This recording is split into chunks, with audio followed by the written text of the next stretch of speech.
Yes, nk'ibisanzwe ndongeye ndagusuje kandi nguhaye ikaze aho uri hose nizere ko umeze neza.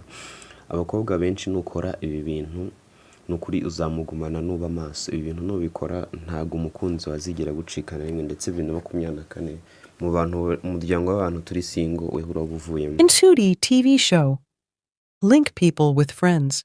Rero nk'ibisanzwe ndagusuje wowe tubana umunsi ku munsi nizere ko turi inshuti kandi nanjye ngufata nk'inshuti yanjye. Nimba uri inshuti yanjye andika muri comment ngo turi inshuti. Ikindi wandike izina ryawe muri comment nimba wifuza ko nzagusuza muri video itaha nanjye nzabizirikana kandi nzabikora. Mu buzima bw'urukundo umuntu wese agira amahitamo y'ibyo akora ndetse buri umuntu w'umuhanga iyo ashatse kumenya uwo bari kumwe yiga ibimenyetso by'umubiri ugenda ugaragaza ibimenyetso bitandukanye biratanga muri situation zitandukanye kuko umubiri ugenda wigaragaza kwawo. Niyo mpamvu uyu munsi twasemo kukubwira ibintu umuntu mukundana cyangwa se umukobwa mukundana agaragaza iyo mukundana iyo muri kumwe ukuntu umubiri ureacting bavuga ngo mu Kinyarwanda ibintu umubiri ibimenyetso ugenda ugaragaza.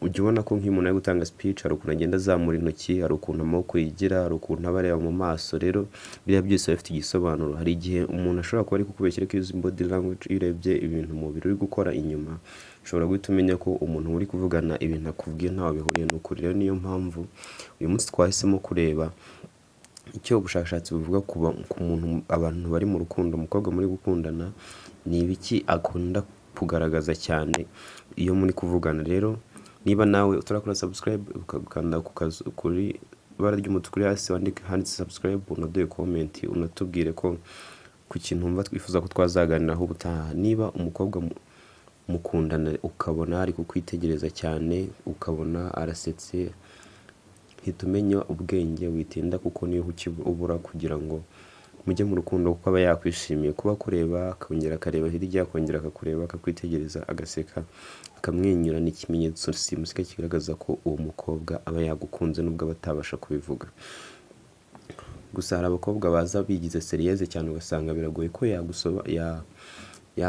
yaseka ariko uko aguhoza amaso agahita areba hasi cyangwa se agahita areba hirya cyangwa se agahita areba hejuru cyangwa se agahita yirebesha muri telefone inafunze ni ikimenyetso kigaragaza ko uwo mukobwa we yagukunze. Rero nimba umuntu mukundana ujye ubona bimubaho kenshi menya ko uwo muntu agukunda. Ikindi hari igihe umukobwa agenda aguhuza n'abandi b'inshuti ze bakajya bakumvisha ukuntu muberanye, ukuntu uri umuntu mwiza, ukuntu mubanye byabashimisha. Rero burya ntago ari bo baba barabyibye ahubwo we inshuti zaba yaragiye akazibwira ibintu zajya zikubwira kugira ngo wumve ko ukunzwe ari we nyine yaragutinye kuba yabikubwira ari we ubura kugira ngo ubashe kumubwira uko wiyumva ndetse n'ikibura kugira ngo mwe mwakundana. Rero nimba bijya bikubaho nawe andika muri comment utubwire uti ibi bintu byambayeho ndetse nabivuyemo gutya cyangwa se byarangiye umukobwa dukundanye kuko ni ikimenyetso kigaragaza ko umukobwa nimba akora ibyo bintu aba agukunda. Guys, nizere ko ibi bintu ndi kubabwira uri kugenda ubitekerezaho utangiye utekereza ku muntu mukundana utekereza ukuntu areacting iyo muri kumwe, iyo muvuganye, iyo mwicaranye, iyo muhuye mu muhanda. Nyine umubiri ukwereka ibiki apana kuvuga ibyo akwereka iyo uri kureba ni ibiki nyine uko ugenda reaction ugenda ubona ko muvugana kenshi izo ngizo ziguhamiriza ko uwo muntu agukunda cyane. Ikindi usanga ashaka kukumenya intumbero yawe ibintu ukunda uko utekereza ugasanga afite amatsiko yo kumenya inshuti zawe za hafi agasanga afite amatsiko yo kumenya iyo waruhutse wenda uri free time utari ujye mu kazi ibintu uri gukora iyo wiriwe wiryamiye iyo ubabaye ukora iki iyo utameze neza se ukora iki nihe ukunda wumva watemberera wumva ashaka kumenyana n'abavandimwe bawe. Rero nimba umukobwa mukundana cyangwa se muri inshuti uyu munsi akwitaho ndetse akakubaza ibyo bintu byose ni ikimenyetso simusiga kigaragaza ko umutima we wamaze kuwutsindira ahubwo ikibazo kugeza uyu munsi ari wowe kugira ngo ubashe kumugumana. Ni byiza rero ko ibi bintu ubyitaho. Ikindi usanga ashaka kubaza iki guys, niba umukobwa yakwimye umwanya bro ushyira umutima ku ku biryo kuko umukobwa mukundana kenshi usanga atakwima umwanya. Nimba umukobwa ho uri muri inshuti cyangwa se uri gutereta muri ino minsi usanga ataguha umwanya, ugasanga ahora ari busy, ahora adahari, ni ikimenyetso kigaragaza ko atakwitaye, kuko umuntu ugukunda ntabwo yabura umwanya wo kuguha, ntabwo yabura umwanya wo kuguha. Umuntu ugukunda ntabwo yabura umwanya wo kukubwira uko yaramutse, uko yiriwe. Rero nimba buri gihe akwereka uko ahora ari busy, ugasanga buri gihe umuvugisha ari busy, ibintu byose abikora ari busy, menya yuko umuntu muri gukundana adahari ndetse yarangije kugucika. Ni byiza rero ko rwose waba wishyuye umutima ku biryo nk'abandi basore bose, ukabaho ushima Imana.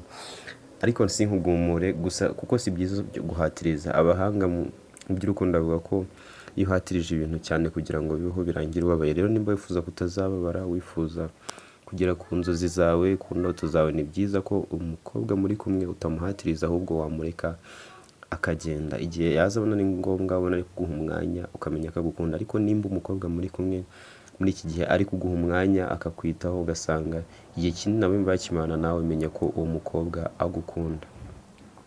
Ikindi kintu ukeneye kumenya kuri we, menya ko agukunda nubona akureka umukobwa akakureka nubona umukobwa muri kumwe akureka akakwisanzuraho, akakureka ukamukoraho, ukamwegera uko ubishaka, mbese ukabona nta kwishisha, ukabona mbese iyo muri kumwe aba yishimye yisanzuye, ubona wagira ngo muri nk'abavandimwe. Menya ko uwo mukobwa aragukunda, ahubwo sinzi impamvu ukiri single 2024 ntigusige ukiri single. Ndagushimiye rero wabanye natwe, nizere ko wumvishe ibintu ugiye kujya witaho, cyane cyane ikintu cyo kuba akwisanzuraho, akaguha umwanya, akakuba hafi, ndetse n'ukuntu aba akureba, ukuntu akwitaho, ukuntu inshuti zawe inshuti ze iyo muhuye zikubwira ukuntu mwamujyanye, ukuntu muberanye, ukuntu bifuza ko mwaba inshuti, ukuntu couple yanyu bayikunda, wenda batanazi ko ari. Menya ko uwo mukobwa aragukunda. Rero ibi bintu nubibyitaho, wewe n'umuntu mukunda, nawe waba uri umukobwa ukabyitwararika, waba uri umuhungu ukabyitwararika, bizoroha kumenya nimba uri mu rukundo rwa nyarwo 2024. Ndagushimiye aho uri hose, udahwema twandikira, kuduha comment, kutubwira ko ibiganiro byacu bigenda neza. Nawe nimba utarakora subscribe, ibuka kuyikora, kandi ibiganiro nakagaruka. Rero wifuza kuduha igitekerezo cyangwa se kutwandikira, twandikire.